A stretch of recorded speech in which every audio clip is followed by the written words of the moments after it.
El tema que voy a tratar en esta tarde lo he titulado Las consecuencias de violar un pacto. Y voy a tomar precisamente la historia que hallamos aquí en el segundo libro de Samuel, en el capítulo 21, para poder hablar de todo lo relacionado a un pacto y el compromiso que tenemos nosotros de cumplirlo. Hubo hambre en los días de David por 3 años consecutivos, y David consultó a Jehová, y Jehová le dijo: es por causa de Saúl y por aquella casa de sangre, por cuanto mató a los Gabaonitas. Entonces el rey llamó a los Gabaonitas y les habló. Los Gabaonitas no eran de los hijos de Israel, sino del resto de los amorreos, a los cuales los hijos de Israel habían hecho juramento, pero Saúl había procurado matarlos en su celo por los hijos de Israel y de Judá. Dijo pues David a los Gabaonitas: ¿qué haré por vosotros? ¿O qué satisfacción os daré para que bendigáis la heredad de Jehová? Y los Gabaonitas le respondieron: no tenemos nosotros querella sobre la plata ni sobre oro con Saúl y con su casa, ni queremos que muera hombre de Israel. Y él les dijo: lo que vosotros dijereis haré. Ellos respondieron al rey: de aquel hombre que nos destruyó y que maquinó contra nosotros para exterminarnos sin dejar nada de nosotros en todo el territorio de Israel, dense los 7 varones de sus hijos para que los ahorquemos delante de Jehová en Gabaa de Saúl, el escogido de Jehová. Y el rey dijo: yo los daré. Y perdonó el rey a Mefiboset, hijo de Jonatán, hijo de Saúl, por juramento de Jehová que hubo entre ellos, entre David y Jonatán, hijo de Saúl. Pero tomó el rey a 2 hijos de Rispa, hijo de Aja, los cuales ella había tenido de Saúl, Armoni y Mefiboset, y a 5 hijos de Mical, hija de Saúl, los cuales ella había tenido de Adriel, hijo de Barzalai, Meolatita.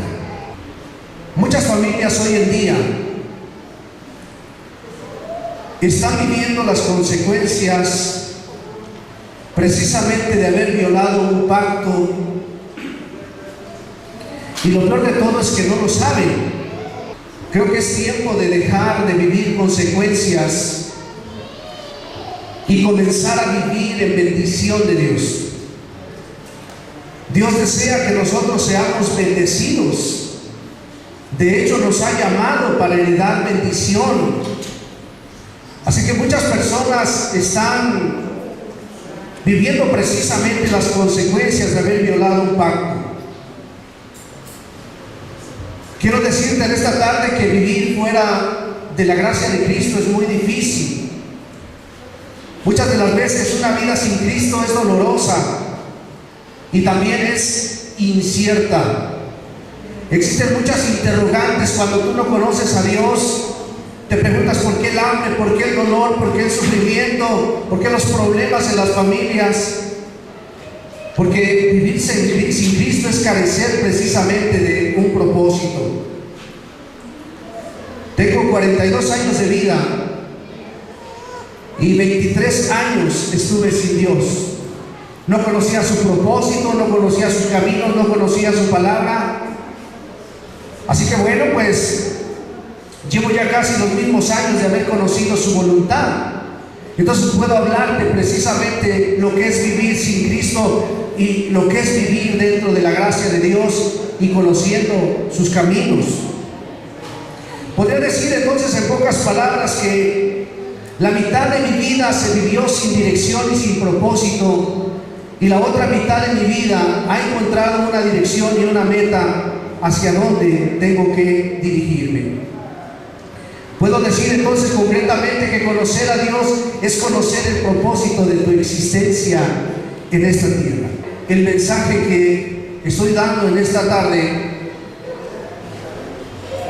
y precisamente al hacer un reencuentro, un recuento de mi vida, me doy cuenta que he cometido cientos de errores.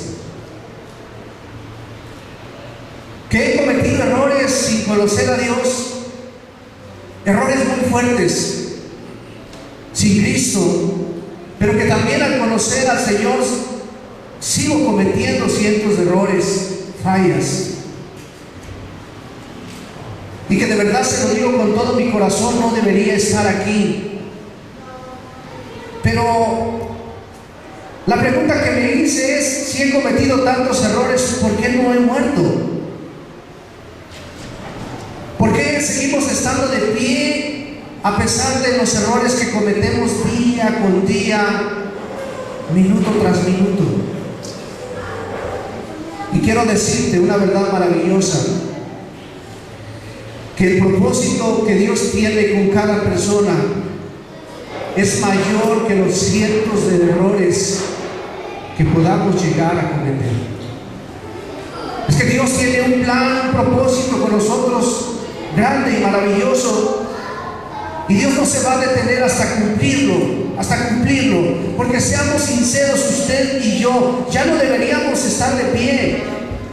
Hemos cometido hechos que de verdad, si estuviéramos viviendo los tiempos de la ley, simple y sencillamente seríamos merecedores posiblemente de ser apedreados, posiblemente de ser desechados, de ser enviados a las ciudades que el Señor puso como refugio. Porque la verdad es que los errores se presentan continuamente en la vida del ser humano.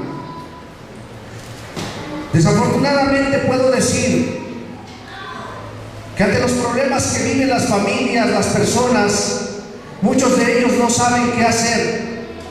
Muchos de ellos no saben qué dirección tomar.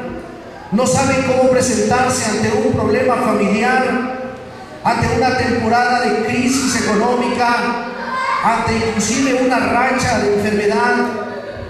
Muchas personas no saben qué hacer en esos momentos.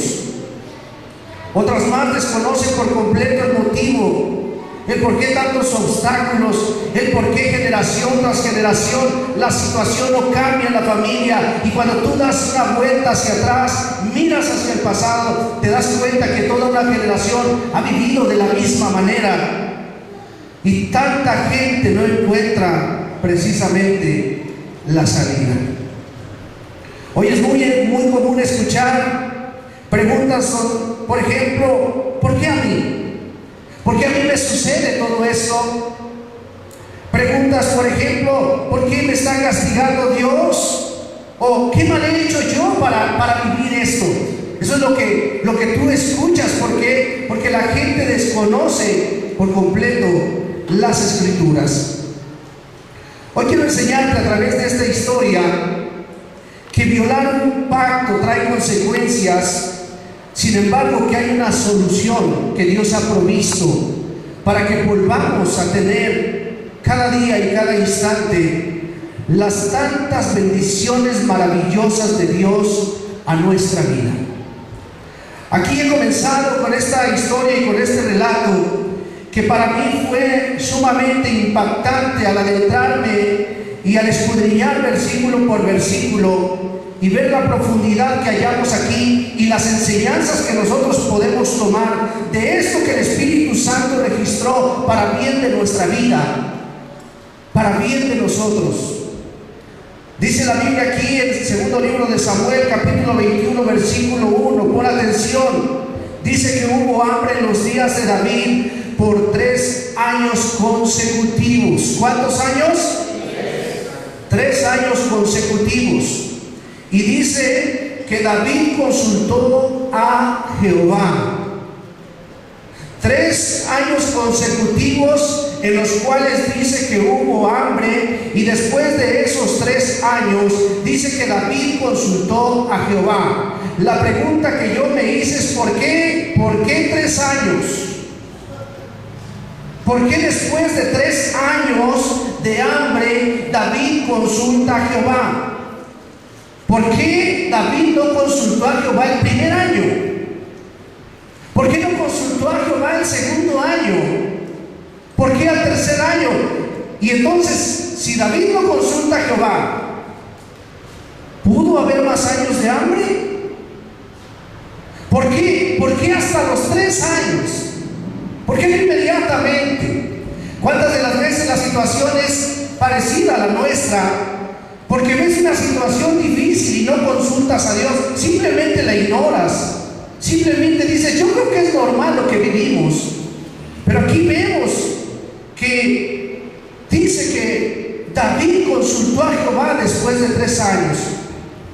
Ahora mira, hay una de las características de David, y David tenía la característica siempre de consultar a Dios en cualquier situación que se presentaba. Problema crónico, ahí estaba David. David, por supuesto que no veía una razón espiritual en cada problema, pero nunca cerraba sus ojos a la mano de Dios en las circunstancias difíciles. Cuando venía una circunstancia difícil, David sabía a dónde ir. David sabía que tenía una respuesta siempre en Dios. Así que, pues nos causa curiosidad que no lo haya hecho en esto. Entonces David estaba preocupado, por supuesto, desde el primer año de hambre, y aún más durante el segundo. Pero 2 años de hambre, fíjese, no lo hicieron verlo como un caso espiritual. 2 años no lo hicieron ver como un caso espiritual. Qué interesante es esto. Sin embargo, después de 3 años de hambre, David consulta a Jehová. El primero y el segundo año tal vez lo había visto como un castigo que cayó sobre los pecadores comúnmente, ¿verdad? O comunes de la tierra. Pero cuando vio que continuó un 3er año, pensó que había algo en ello más que ordinario, más que un problema común y corriente.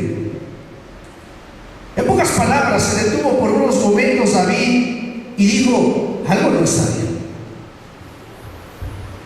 Cuando las cosas no marchan bien, me debo detener, debo de examinar mi persona, mi vida espiritual, mi familia. Algo no está bien, dijo David. A ver, 1 año de hambre, 2 años, pero ya 3. Se detuvo, va, dobla sus rodillas, consulta a Jehová. Señor, ¿qué está pasando? ¿Es tu voluntad? ¿Es algo que tú has mandado a la tierra por los pecados que ha habido? O explícame, Señor, qué está pasando, porque no entiendo el hambre. Yo soy tu siervo, soy tu escogido, tú me has prometido bendecirme y estoy viviendo lo contrario. ¿Está conmigo? Permítame, Dios no puede decir una cosa y tú vivir otra. Algo no está bien, Señor. Algo no está funcionando bien. Sorpresa. Dios nos sorprende con una respuesta impresionante. La respuesta que Dios le da, fíjese nada más. Es por causa de Saúl y por aquella casa de sangre, por cuanto mató a los gabaonitas. ¡Ay! ¡Qué respuesta! Muchas de las veces nuestros problemas ordinarios tienen un sentido espiritual y nosotros lo desconocemos. Muchas de las veces ignoramos que lo que estamos viviendo tiene un trasfondo espiritual. Preste atención que el hambre, la enfermedad, los problemas, la escasez, la inestabilidad emocional de Israel provenía precisamente de haber violado un pacto. Un pacto. Al parecer en algún momento, ¿verdad?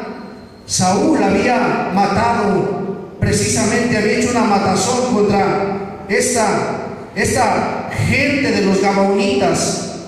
Y aquí vemos, fíjese la respuesta en el capítulo 2. Impresionante, pero ponga atención.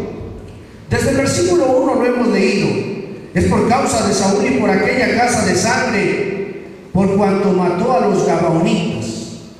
Entonces el rey llamó a los gabaonitas y les habló.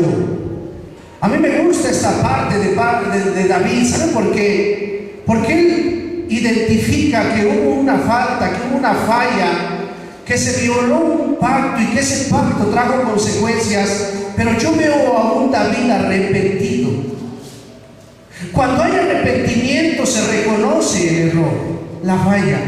Entonces David reconoce que hicieron mal, que lo hizo Saúl, está dispuesto a corregir la falla, los manda a llamar y les dice: a ver, explíquenme qué necesitamos para renovar el pacto y que ahora ustedes nos bendigan. La Biblia especifica aquí, y a mí me gusta, dice que los gabaonitas no eran de los hijos de Israel, pero ya vivían como hijos de Israel. De hecho, fíjese, ellos servían como parte de los leñadores y de los que acarreaban el agua para la casa de Jehová, pero ellos habían guardado el pacto al pie de la letra. Y entonces aquí da la explicación y dice: sino del resto de los amorreos a los cuales los hijos de Israel habían hecho juramento. Los hijos de Israel habían hecho juramento, pero Saúl, ay, Saulito, diga conmigo, Saulito. ¿Usted conoce la historia de Saúl? ¿Quién era Saúl? Rey de Israel. ¿Cómo es posible que un rey desconociera las escrituras? ¿Cómo es posible que un rey desconociera que esa gente que estaba ahí de los gabaonitas estaban porque había habido un pacto y que entonces no se les podía hacer daño ni lastimar? Eso ignoraba un rey. Entonces la primera enseñanza que podemos tomar de aquí es: ¿cuánto ignoras tú las escrituras? Que haces cosas que traen consecuencias a ti. Ahora, yo entiendo que una vida sin Cristo comete errores, fallas. Lo que no entiendo es que sabiendo que algo te perjudica, lo realizas. Al parecer aquí Saúl dice: Saúl había procurado matarlos en un celo. ¿Un celo? Un celo. Saúl aquí entra con un estado de ira y de enojo. Cuando tomamos decisión en enojo, las cosas no salen bien. Se enojó, se enfureció y mátenlos a todos. Viene la consecuencia. La pregunta es: ¿cuántos años tenía que se había hecho el juramento? ¿Cuántos años? ¿Dónde fue esto? ¿Alguien sabe cuántos años tenía este asunto? No sabe.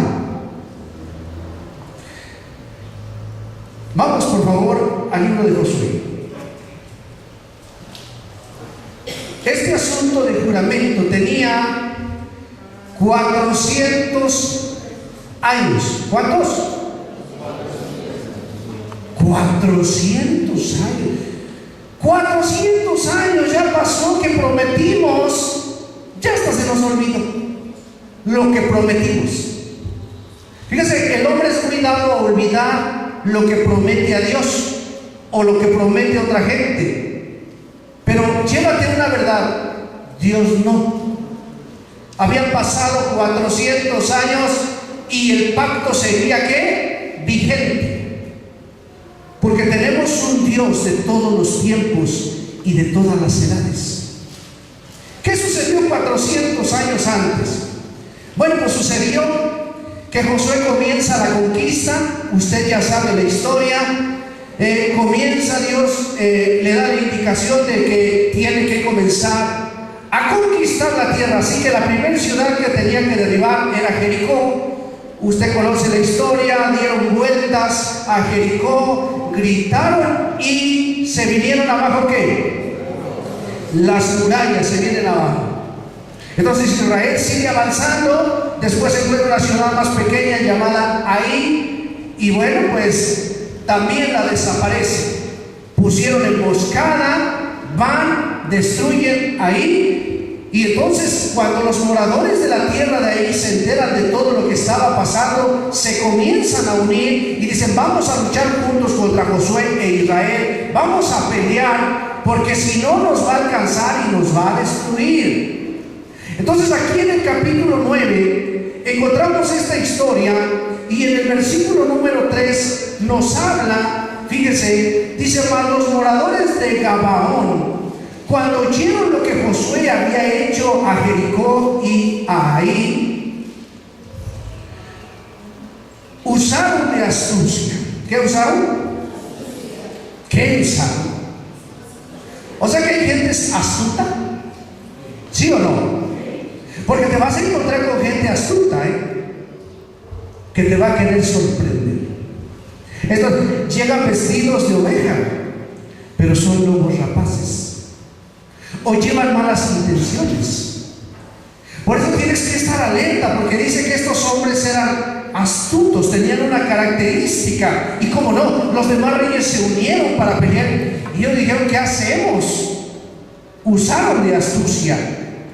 Miren lo que dice: usaron de astucia, pues fueron y se fingieron embajadores, y tomaron sacos viejos sobre sus asnos, y cueros viejos de vino, rotos y reventados, y zapatos viejos y recocidos en sus pies, con vestidos viejos sobre sí. Y todo el pan que traían para el camino era seco y mohoso.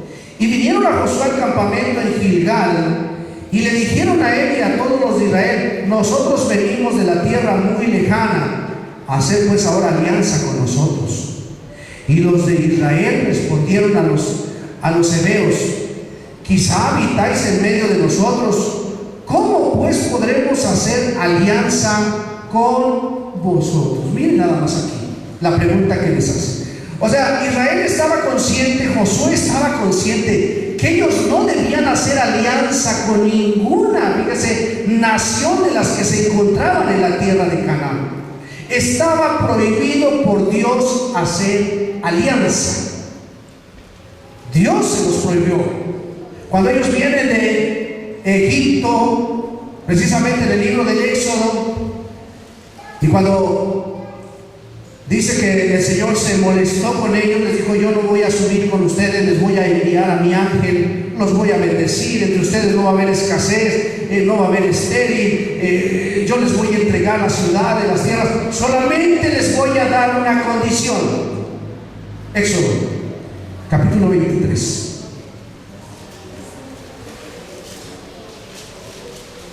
Uy, tanta bendición. Cuando tenga más tiempo, por favor, repase este capítulo 23, versículo 32. Había un requerimiento para heredar todo lo que Dios estaba diciendo.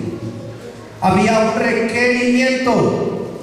¿Cuál era el requerimiento según el capítulo 23, versículo 32 del Éxodo? No hacer alianza con ellos ni con sus dioses. Cuidado con las alianzas. ¿Con quién haces alianza? Quiero iniciar un negocio. ¿Con quién haces alianza? Vas, haces alianza con el primero que encuentras por ahí porque la conociste en la escuela, se hicieron amigas, haces alianza, vamos a hacer este negocio, y se te va con todo el dinero. Y cuando la buscas, se fue. ¿Con quién haces alianza? Ahora, les dice aquí: no vas a hacer alianza con ellos porque yo voy a destruir a todas esas ciudades. Sin embargo, al parecer el hombre olvida muy pronto lo que Dios solicita. Entonces Dios se los vuelve a repetir, lo repite precisamente aquí en 34:12, les vuelve a hacer la repetición. Ahora, ¿por qué lo repite en el capítulo 34 en relación a las alianzas? Porque se habían rebelado, se hicieron su becerro de oro, inclusive ese día tragó la tierra a unos hombres. Cuando renueva el pacto, el Señor les dice nuevamente: te voy a enviar a unas ciudades que sacrifican a sus hijos, que tienen ídolos, que hacen brujería, que hacen hechicería, que todo lo que hace va en relación a Satanás. Así que por favor, tú eres un pueblo escogido y no te permito que hagas alianza con ellos. Y les vuelve a decir: no me vas a hacer alianza. El libro de Deuteronomio significa repetición de la ley. ¿Sí? ¿Cómo? Así que repite la ley Dios en el Deuteronomio. Y encontramos en el capítulo 7 de Deuteronomio que nuevamente el Señor prohíbe la alianza. Capítulo 7, versículo 1. ¿Ya está ahí?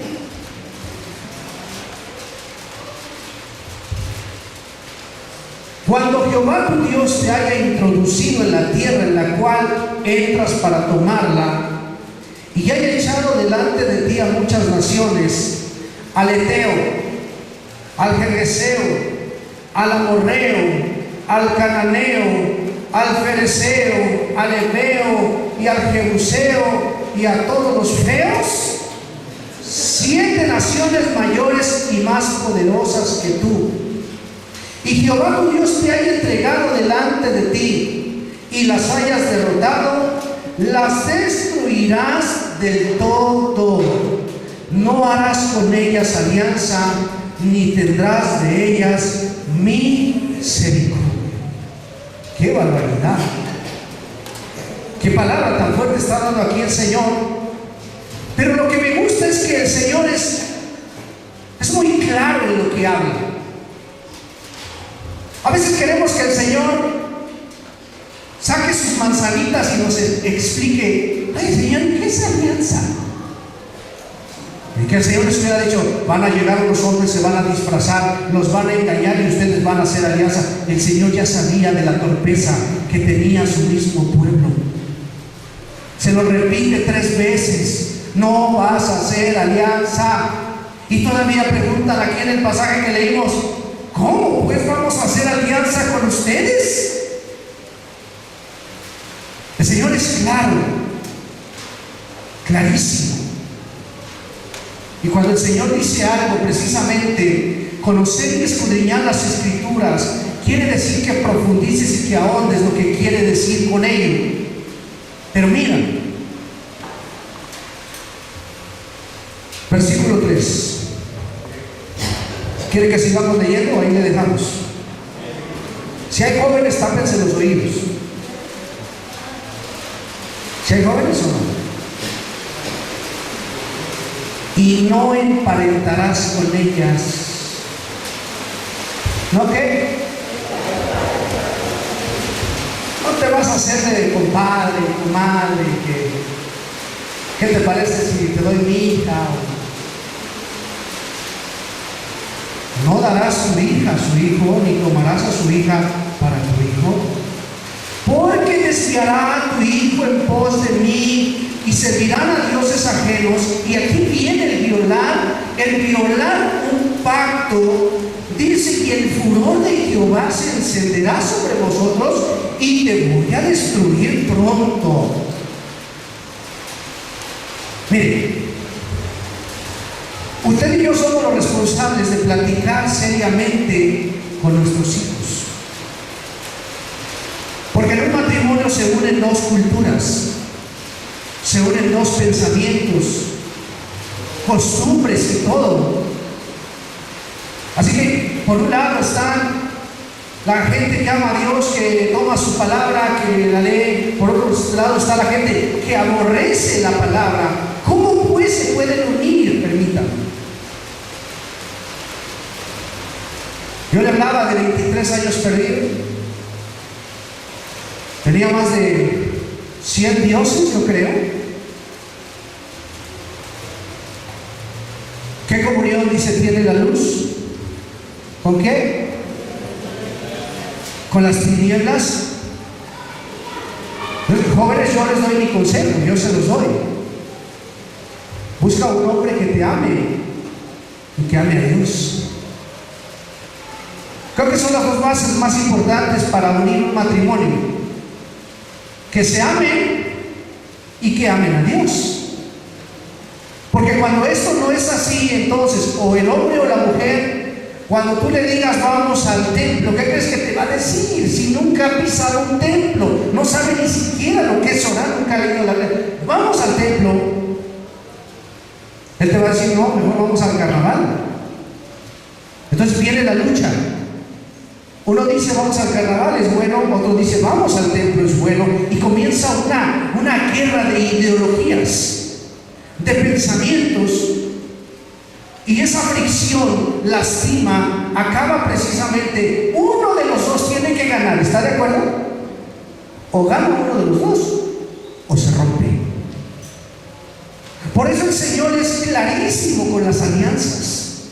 Piensa bien con quién vas a hacer alianza, y sobre todo en el pacto matrimonial. Versículo 5.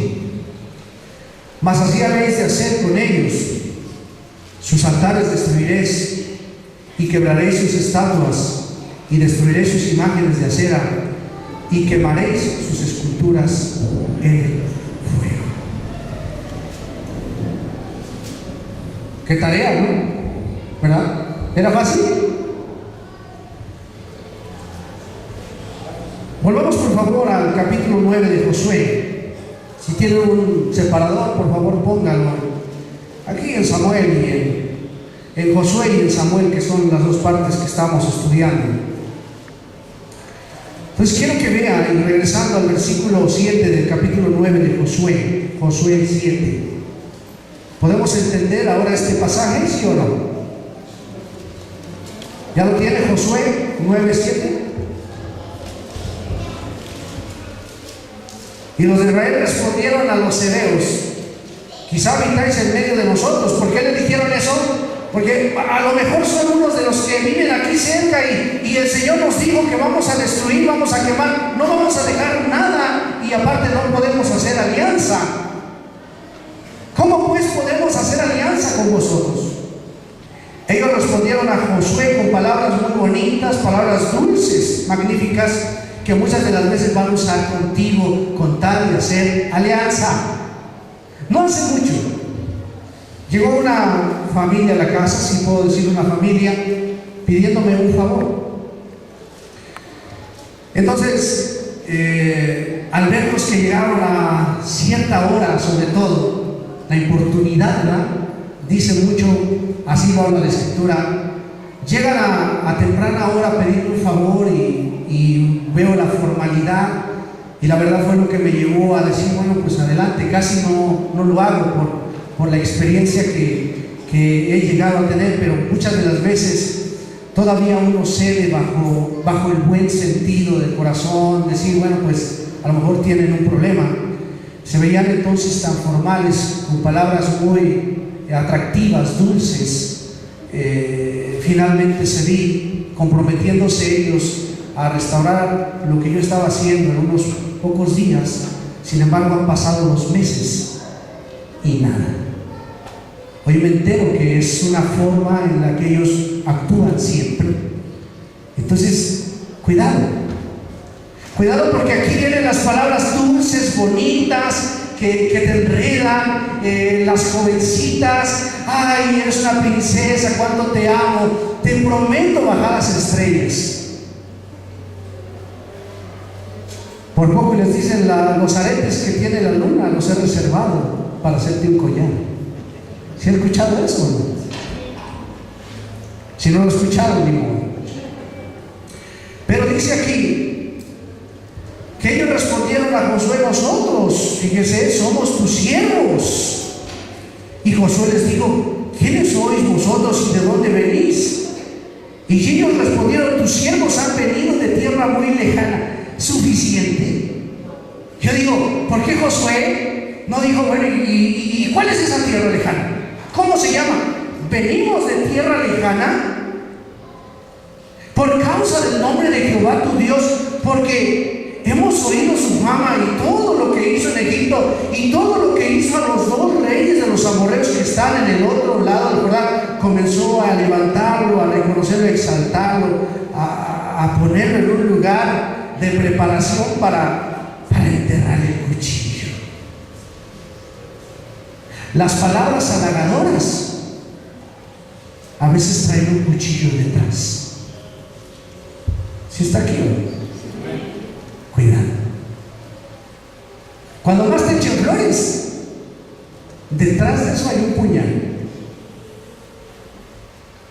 Por eso nuestros sentidos espirituales tienen que estar activados. Cuando alguien promete mucho, de lo que te está prometiendo, créele el 1%.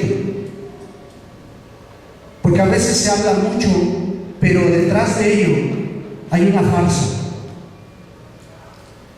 Sé de una palabra, sé de dos palabras, como hijo de Dios. No hay necesidad de darle tantas vueltas. Oye, pruébalo y mira y jala y uy. No, no es así.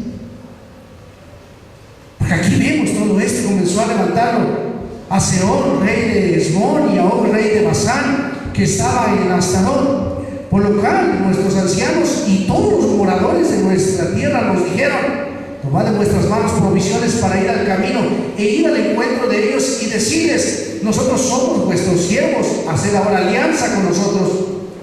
Este nuestro pan lo tomamos calientito de nuestras casas por el camino el día que salimos para venir a vosotros, y helo aquí ahora ya seco y mohoso.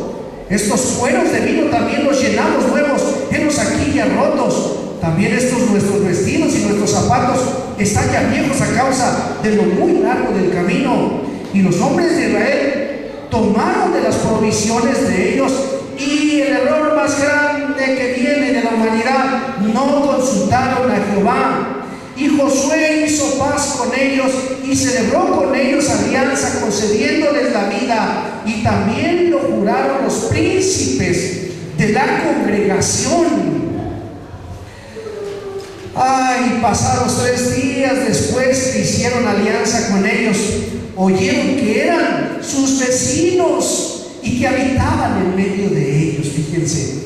Y salieron los hijos de Israel al tercer día, llegaron a las ciudades de ellos, porque eran los que seguían. Ya habían acabado con Jericó, ya habían acabado con Ahí, y seguían ellos, miren nada más.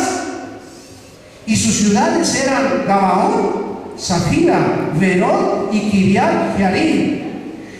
Y no los mataron los hijos de Israel, por cuanto los príncipes de la congregación les habían jurado por Jehová, el Dios de Israel. Y toda la congregación murmuraba contra los príncipes, los quería golpear. ¿Cómo es posible, Josué, que hicieron esto? Fíjense nada más. Pero hay algo hermoso aquí. Hay algo hermoso y que nos va a dejar una enseñanza esta tarde. Yo pregunto: ¿hay hijos de Dios aquí? Fíjense. Y no los mataron los hijos de Israel. No los mataron. Qué interesante. Por cuanto los príncipes de la congregación les habían jurado por Jehová, el Dios de Israel. Y toda la congregación murmuraba contra los príncipes, mas todos los príncipes respondieron a toda la congregación: nosotros les hemos jurado por Jehová. Quiero que vea el reconocimiento del error. No dijeron: yo no fui, fue Tete. No dijeron eso. Dijeron: sí lo hicimos. Juramos, reconocieron su error. Fíjese, nosotros les hemos jurado por Jehová, Dios de Israel, por tanto ahora no les podemos, ¿qué? Tocar. Quiero decirte en esta tarde que un pacto tiene que ser respetado, porque el respetar un pacto es bendición. La Biblia nos enseña que en nuestra boca hay un poder de vida o de muerte, de tal manera que lo que nosotros hablamos tiene mucha verdad. Santiago dice que la lengua tiene un poder impresionante, puede incendiar unos grandes montes. La boca tiene un poder impresionante.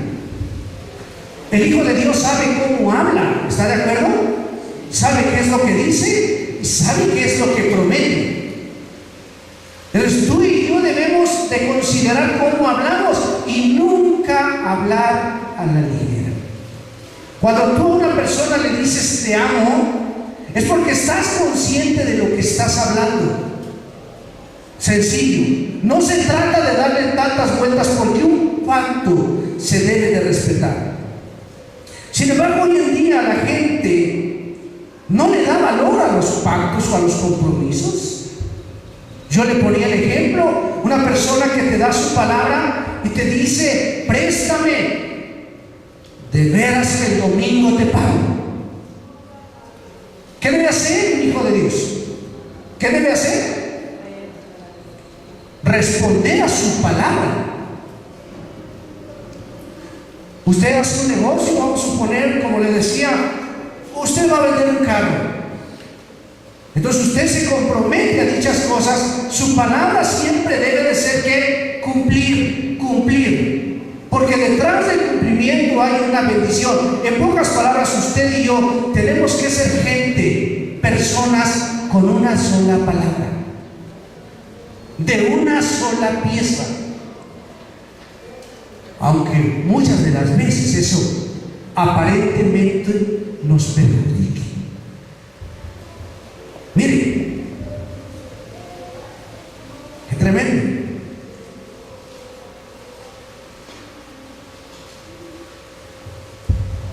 El matrimonio es un pacto. ¿Está aquí o no? Un pacto quiere decir un compromiso entre dos, ¿qué? Personas. El hombre dice, me comprometo. La mujer dice, me comprometo. Entonces se sella un pacto. Y el testigo número uno es ¿quién? Dios. Dios atestigua eso. Entonces un matrimonio bendecido es aquel que se esfuerza. La mujer hace bello al hombre y el hombre hace bella a la mujer. ¿Está aquí o no? Yo soy el encargado de que mi esposa sea radiante y hermosa. Ella es la encargada lo mismo conmigo. Si eso yo no hago, estoy descuidando algo muy importante. Entonces hoy en día no están tomando con seriedad esto. ¿Por qué? Porque vienen a hacer la promesa, vamos a casarnos, vamos a juntarnos, y después de un tiempo viene siempre ya. No, mi hermano, la persona bendecida es una persona que siempre sabe sostener su palabra. Yo recuerdo que de niños jugábamos a la casita. ¿Nunca jugó usted a la casita? ¿Sí o no? Y las niñas llevaban sus juguetes y los niños también, y se hacía ahí la jugada, ¿no? Pero cuando había un pleito, ¿qué hacían?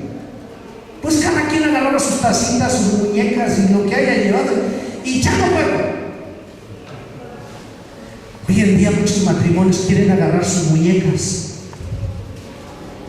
y dicen, yo no juego.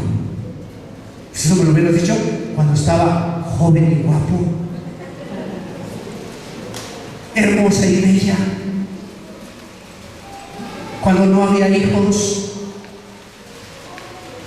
Pero a unas alturas mi enfoque siempre debe decir, sé lo que hablé, sé lo que dije. Eso es varonilmente, eso es una mujer de palabra que conoce a Dios. Precisamente Dios ha venido a mostrarnos que Dios tiene un propósito y que jamás Dios se equivoca.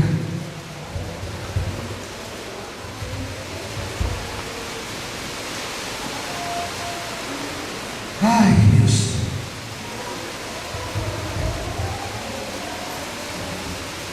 Y hasta me perdí.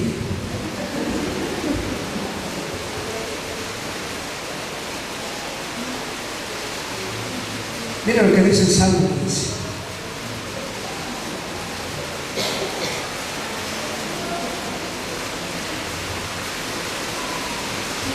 ¿Quieres ser bendecido?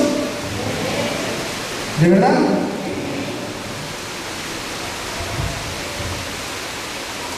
Salmo 15. Ahí está la respuesta. Quiero que te la lleves, que la medites, y que sobre todo quede guardada en tu corazón para que las cosas tengan un cambio en tu vida. Capítulo 15 de Salmos, ¿ya lo tienen? Jehová, ¿quién habitará en tu tabernáculo? ¿quién morará en tu monte santo? ¿Quién? El que anda en integridad y hace justicia y habla verdad con su corazón. El que no calumnia con su lengua, ni hace mal a su prójimo, ni admite reproche alguno contra su vecino. Aquel a cuyos ojos el vil es menospreciado, pero honra a los que temen a Jehová. El que aún jurado en daño suyo, no por eso cambia. Wow. ¿Qué le pasó a Israel cuando se da cuenta que son sus vecinos? Híjole, qué regadota. Ya la regué. Pero no los toquen, porque dimos nuestra palabra. Juramos por Jehová que no nos lastimaríamos, así que no nos pueden tocar. ¿Por qué? Porque somos gente de Dios. Eso, por supuesto, nos perjudica, porque el Señor nos iba a acabar poco a poco, hasta que no iba a quedar ninguno, y que ahora ellos iban a permanecer. Y prueba de ello nos vemos 400 años después, en medio de Israel. ¡Qué tremendo! Entonces aquí dice: el que aún jurando en daño suyo, no por eso cambia. ¡Qué barbaridad! Quien su dinero no dio a usura, ni contra el inocente admitió cohecho. El que hace estas cosas no resbalará. ¿Qué? Jamás. Es como el monte de Sión, que no se mueve. ¿Por qué? Porque sabe guardar la palabra que ama. ¿Está aquí o no? Quiero concluir volviendo al libro de Samuel. Así termino en esta tarde.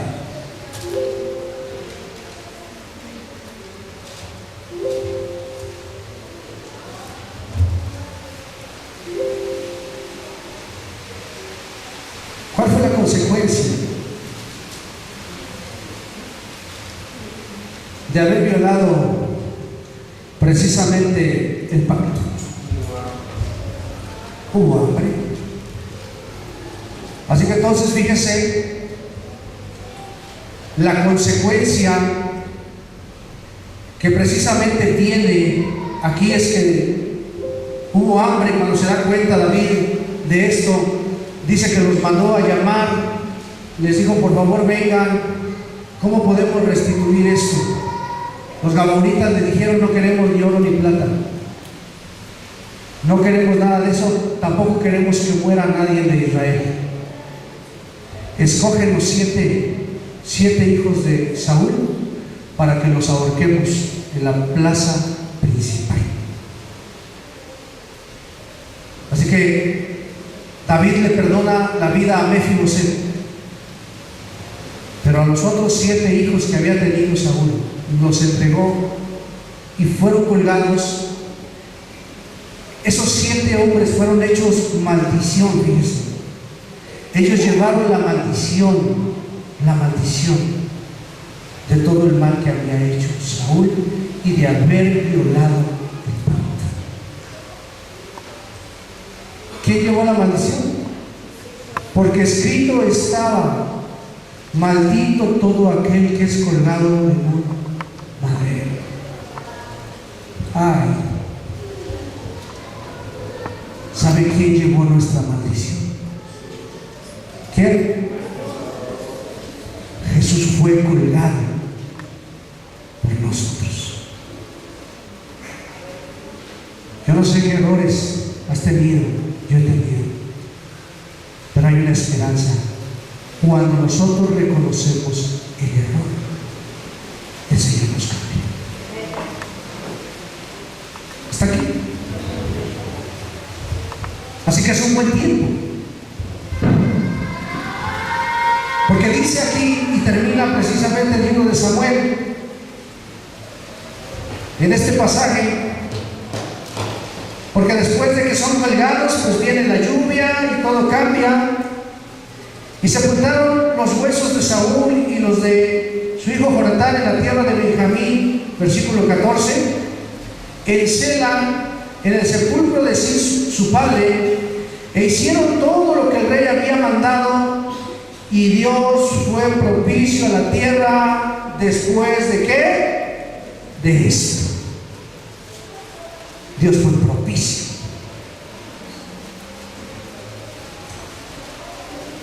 Así que mis hermanos, recuerda por favor, Dios espera que cumplamos nuestras promesas, ¿sí o no? Dios espera que cumplamos nuestras promesas. Dios espera también, fíjese, que las naciones cumplan sus promesas. El tiempo no disminuye nuestra responsabilidad con las promesas. Finalmente, la corrección de Dios puede llegar mucho tiempo después de la ofensa. ¿Te llevas una enseñanza en esta tarde? Echo un vistazo hacia atrás y corrijo. Acepto mi error y estoy dispuesto ¿a qué? A cambiar. Y Dios tiene preparada una bendición para tu vida. Ya no vivas consecuencias. Basta ya. Llega un momento en que uno hay que decirle, ya estuvo de que cada día tenga que vivir consecuencias. Ahora, Señor, quiero vivir en bendición. Y para eso tienes que adentrarte en la palabra del Señor, porque Dios tiene planes y propósitos maravillosos para tu vida. Póngase de pie, por favor, en esta tarde.